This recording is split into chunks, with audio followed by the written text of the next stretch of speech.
আজকে আমরা আরেকটা বার চার্ট দেখব যেখানে বলা হয়েছে the chart below shows the amount spent on 6 consumer goods in 4 European countries. এখন 6 ধরনের পণ্য ইউরোপিয়ান কান্ট্রিগুলো ব্যবহার করেন। তার মধ্যে একটা আছে personal স্টেরিওস, tennis racket, perfume, সিডিস, toys, photographic film. এখানে আমরা গ্রাফটা একটু খুব মনোযোগ সহকারে দেখব।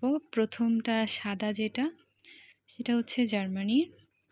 একটু হালকা কালার সেটা হচ্ছে ইটালি। Almost black France. আর ফুল ব্ল্যাক হচ্ছে ব্রিটেন।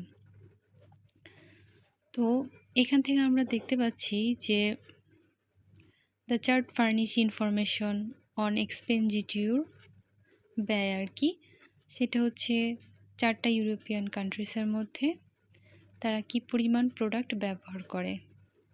তো আমরা এর মধ্যে থেকে দেখতে পাচ্ছি যেহেতু ব্ল্যাকটা সর্বোচ্চ, এরকম যদি থাকে আমরা সর্বোচ্চ আর সর্বনিম্নটা ফার্স্টলি প্রায়োরিটি দিব। তো প্রথম কথা হচ্ছে Britain among the listed countries has spent most heavily, কারণ ব্রিটেন লিস্টেড কান্ট্রিগুলোর মধ্যে থেকে সবচেয়ে বেশি স্পেন্ড করে, has spent most heavily on the range of consumer goods, included in every cases Britain বা British spending is considerably higher than that of other countries. দেখেন personal স্টেরিওসের মধ্যেও British spending is higher, tennis র্যাকেটের মধ্যেও,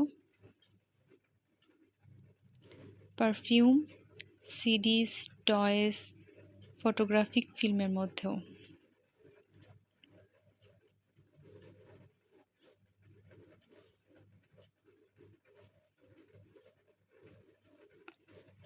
আর আমরা আরেকটা জিনিস follow করতে পারি, সেটা হচ্ছে যে লোয়েস্ট কে কোন কান্ট্রিটা স্পেন্ড করে।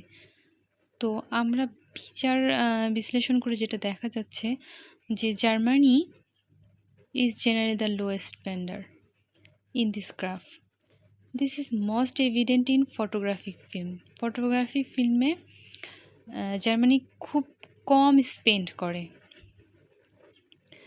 Germany spend much less than Britain. Much less কেন আমরা বলা হলো, লেস দেন বলতে পারতাম, মাস লেস দেন বলা হয়েছে এই কারণে যে ব্রিটেন তো সর্বোচ্চ স্পেন্ড করে, তার তুলনায় জার্মানি অনেক কম স্পেন্ড করে। Germany only spend more than France, Dutch only in 2 cases. Germany 2টা কেসেসে একটু বেশি দেখা যাচ্ছে ফ্রান্সের থেকে, সেটা হচ্ছে টেনিস র্যাকেট এবং পারফিউমে। আর ফ্রান্স আর Italy generally maintain middle position.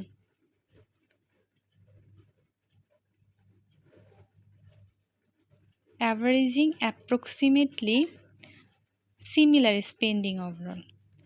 France spent more on CDs, photographic film, but less than tennis racket than Italy does. Italy's spending on personal stereos is only marginally greater than that of France, while spending on toys is equal between the two. আমরা কনক্লুশনে বলতে পারি, it is clear from the given data there are some significant difference in spending habits within Europe. আমাদের খুব মনোযোগ সহকারে যে গ্রাফটা দেখা হবে সেটা দেখতে হবে, এবং সেটা দিয়ে আমাদের এরকম ধরনের গ্রাফ থাকলে আমাদের আগে হাইয়েস্ট এবং লোয়েস্টটা কনসিডার করতে হবে, তারপরে অন্যগুলো।